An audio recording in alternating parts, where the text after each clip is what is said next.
یہ فرماتے ہیں کہ جہاں تک ہم نے اسلام سنا اور اسلام میں آنے والے کی پیشگوئیوں کا ذکر پڑا، مرزا غلام احمد صاحب قادیانی پر ایمان لانے کی کوئی وجہ نظر نہیں آتی، کیونکہ ان پیشگوئیوں میں اور مرزا صاحب کے حالات زندگی میں ایک بنیادی تضاد ہے، اور وہ تضاد یہ بنتا ہے کہ پیشگوئیوں کی روح سے ہم پر یہ ظاہر ہوا کہ جب مہدی آئے گا تو دنیا کو عدل سے بھر دے گا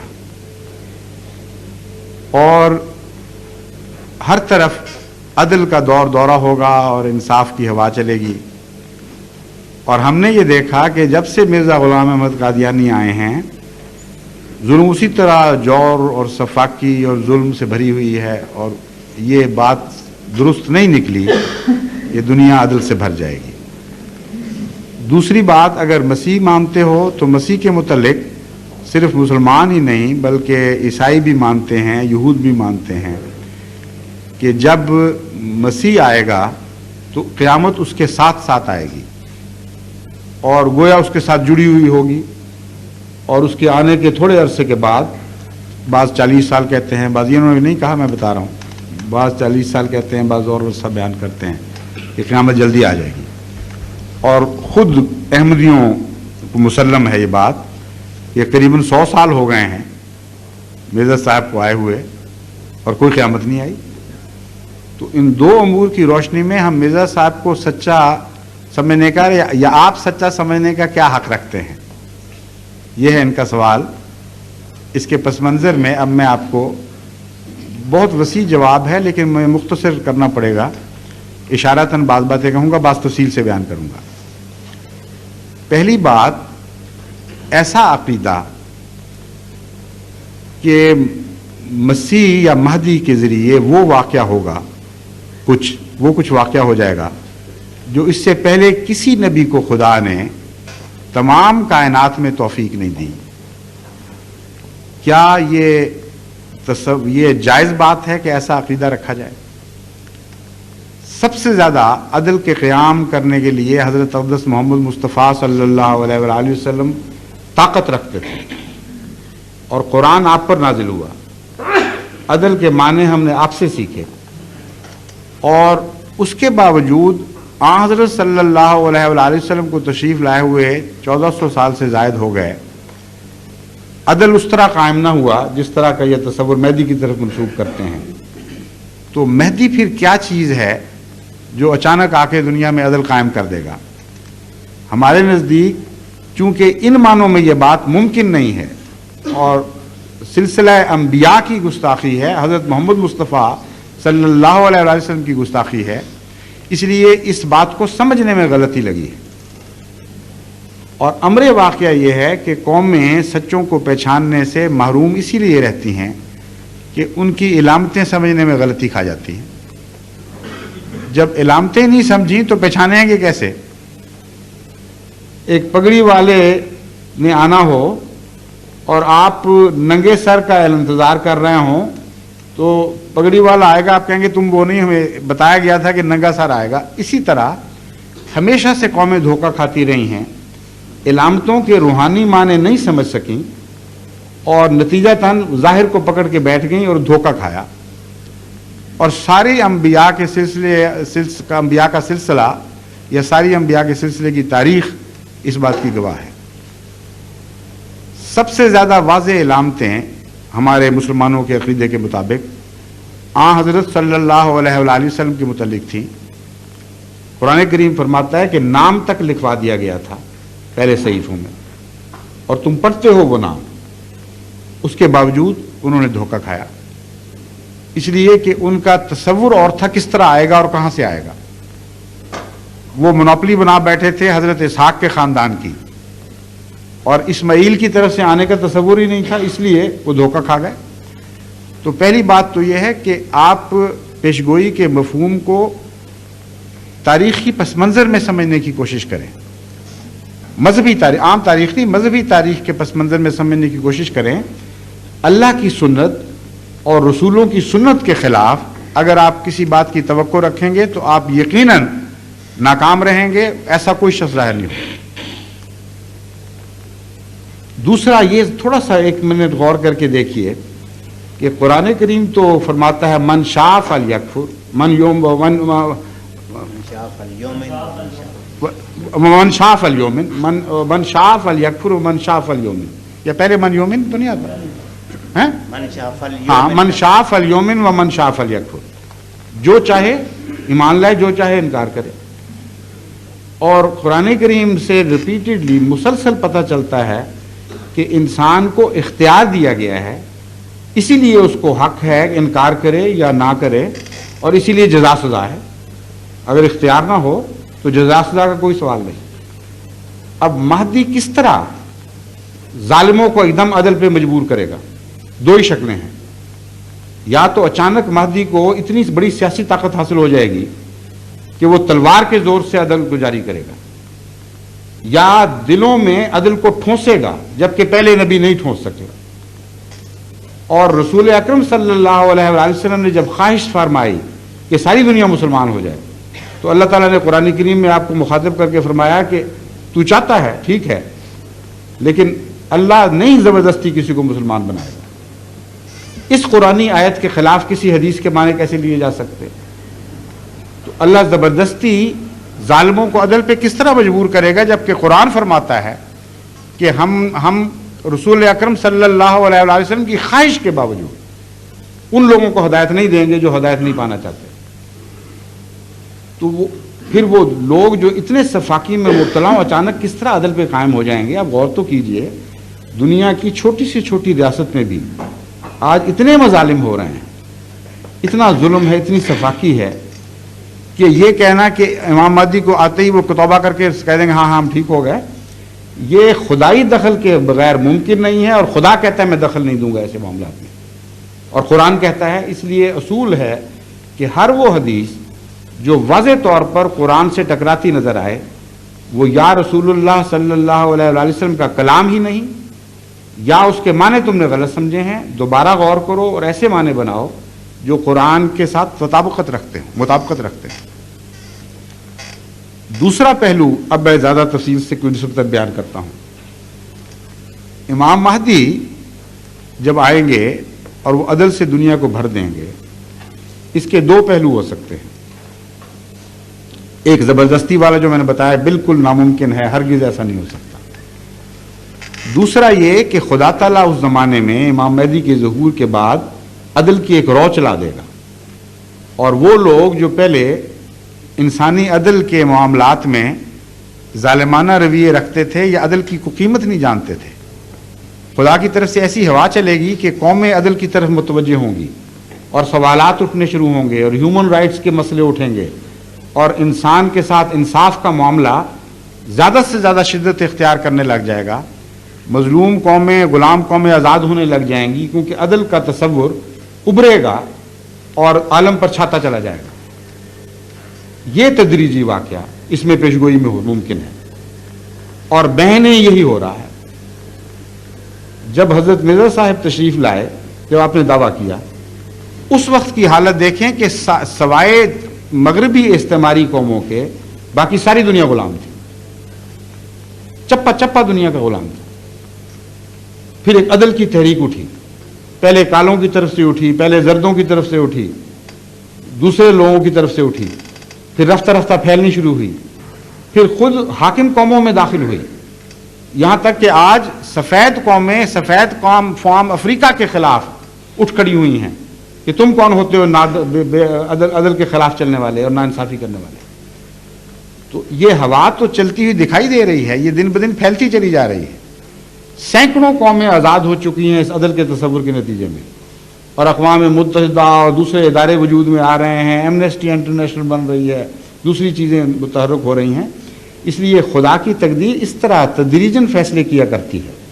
دیکھنا یہ ہے کہ اس ہوا کے چلنے کا آغاز ہوا کہ نہیں، اور وہ پہلے سے بڑی قوت میں، زیادہ قوت کے ساتھ، زیادہ شدت کے ساتھ، زیادہ محسوس ہوتی ہوئی آگے بڑھ رہی ہے کہ نہیں بڑھ رہی۔ اگر مسلسل یہ رخ ہے تو پھر کسی کا حق نہیں کہ مرزا صاحب سے وہ توقع رکھے جو کبھی خدا نے پہلے نہیں کیا، اور یہ ان کو کہہ سکے کہ ان معنوں میں بھی تم سچے نہیں ہو، عدل کی کوئی ہوا دنیا میں نہیں چلی، اور کوئی سلسلہ نہیں جاری ہوا جس کے نتیجے میں ہم کہہ سکیں کہ آخر دنیا عدل تک پہنچے گی۔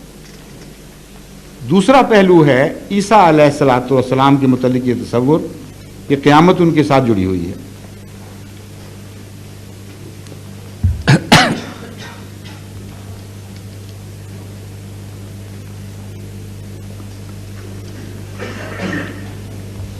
پہلی بات اس سلسلے میں قابل غور یہ ہے کہ امام مہدی ہوں یا عیسیٰ ہوں، اگر 30-40 سال تک اصلاح کے مان بعد خدا نے دنیا کی صف لپیٹ دینی ہے، یہی عقیدہ ہے اور حدیث پر مبنی عقیدہ ہے، تو پھر اس حدیث کا کیا مطلب لیں گے جس میں آن حضرت صلی اللہ علیہ وآلہ وسلم فرماتے ہیں کہ قیامت اشرار الناس پہ آئے گی،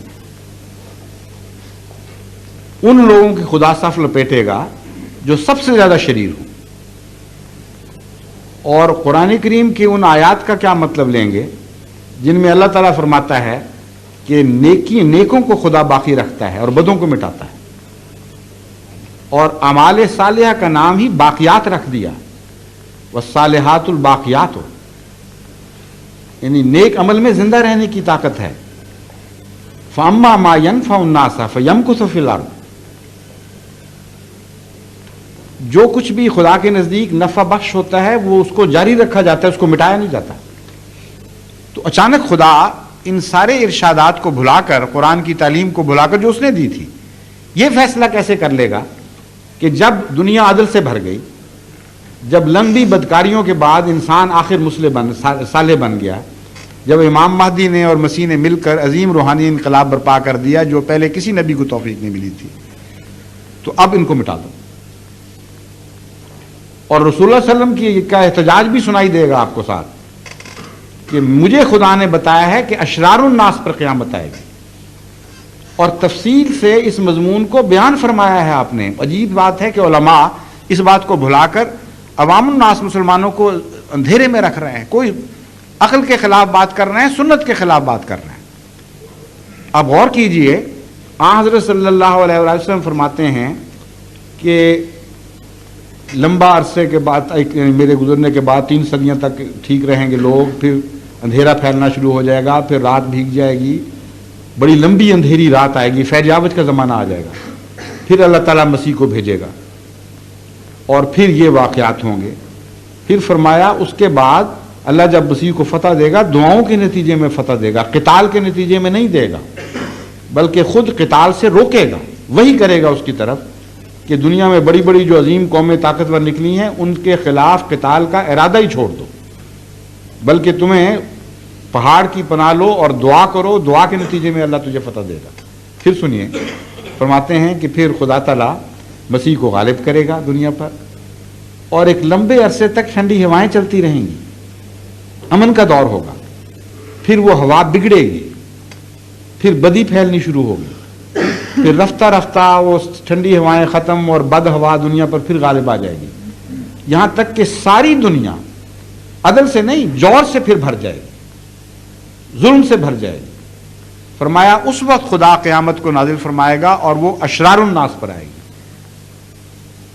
اس عقیدے کی تو بالکل برعکس بات ہے جو عوام الناس میں علماء نے مشہور کیا ہوا ہے۔ وجہ کیوں بعض عوام اس کو مان لیتے ہیں چپ کر کے، میں آپ کو وجہ بتاتا ہوں۔ بعض احادیث میں یہ ذکر ہے کہ سات آئے گی اس کے بعد، اور جلدی سات آئے گی، اور قرآن کریم میں حضرت عیسیٰ کے متعلق آتا ہے وَإِنَّهُ عِلْمٌ لِلسَّاعَةِ، کہ وہ قیامت کی نشانی کے طور پر، سات کی نشانی کے طور پر آئے گا۔ اب قرآن کی اس قطعی گواہی کے بعد، جس کی تائید میں احادیث بھی موجود ہیں، مسلمان علماء نے دھوکہ کھایا ہوگا یا عوام الناس کو انہوں نے یہ بتایا تو وہ مان گئے جلدی سے کہ ہاں پھر مسیح اور مہدی کے آتے ہی قیامت آ جائے گی، حالانکہ یہ غور نہیں کیا کہ قرآن سے ہی پتہ کریں پہلے کہ سات سے مراد کیا ہے۔ اگر وہ قرآن سے پوچھتے سات سے کیا مراد ہے تو یہ معلوم کر کے حیران رہ جاتے ہیں کہ سوائے 2 نبیوں کے کسی کے ساتھ خدا نے سات کا لفظ نہیں جوڑا۔ سب سے پہلے حضرت محمد مصطفیٰ صلی اللہ علیہ وآلہ وسلم کے ساتھ سات کی خبر دی، پھر مسیح کے ساتھ سات کی خبر دی۔ اور وہ اس آیت میں ذکر ہے اقتربت الساعۃ وانشق القمر، کہ دیکھو چاند دو ٹکڑے ہوا، جس سے قطعی طور پر ثابت ہوا، یعنی یہ گواہ بن گیا، اقتربت الساعۃ، ساتھ قریب آ گئی ہے۔ 1400 سال ہو گئے ہیں، وہ قریب آئی ہوئی ساتھ کہاں گئی؟ حالانکہ قرآن سچا ہے۔ پھر مسیح کے متعلق فرمایا کہ وہ جب آئے گا تو یہ ساتھ کی نشانی بنے گا۔ ظاہر ہے کہ جب دو نبیوں کے متعلق، ایک اول اور ایک آخر نبی جو اس کا ماتحت غلام بن کے آنے والا ہے، ان کے متعلق ایک ہی لفظ بولا جا رہا ہے تو ایک ہی معنوں میں ہے، اور وہ ہے روحانی انقلاب۔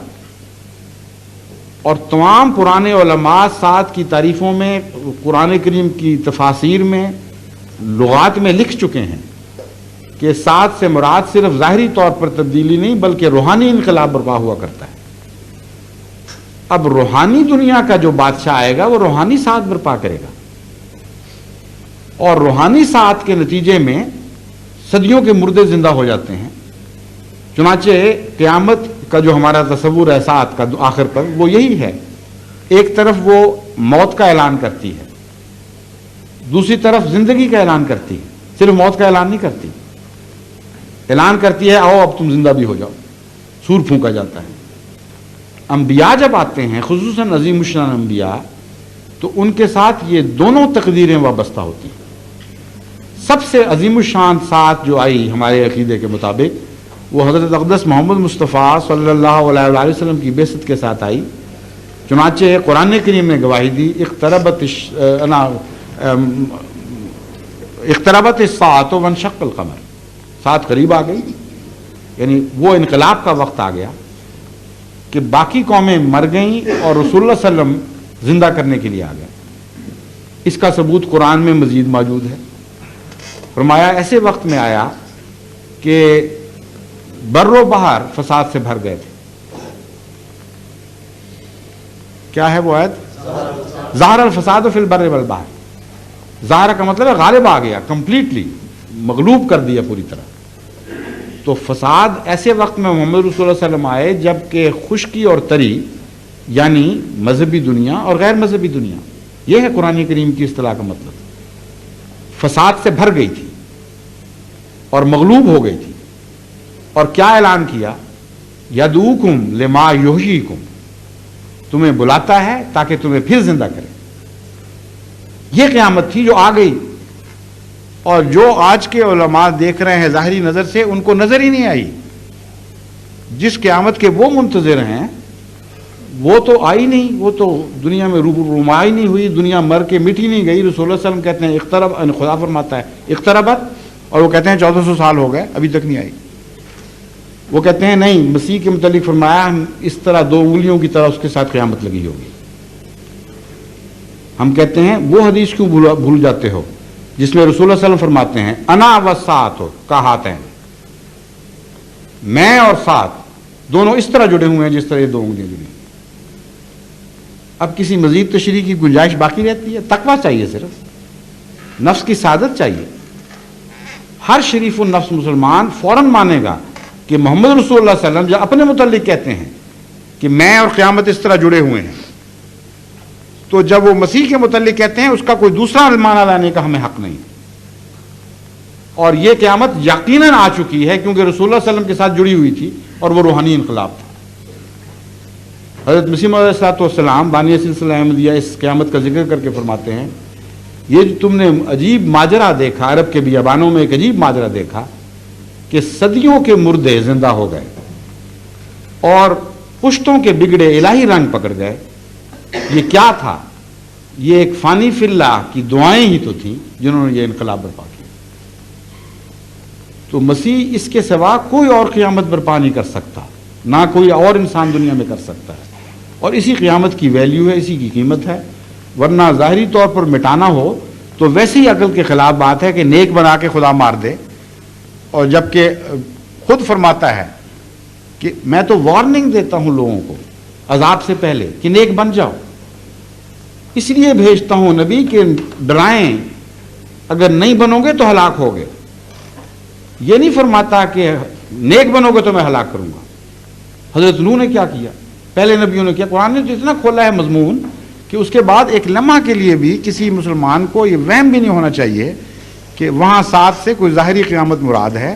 ادھر مسیح اور مہدی نے نیک بنایا, ادھر اللہ نے تلوار پھیر دی سب کی رگے جان پر اور ہلاک کر دیا. یہ عقل کے خلاف عقیدہ ہے اور دین کے خلاف عقیدہ ہے.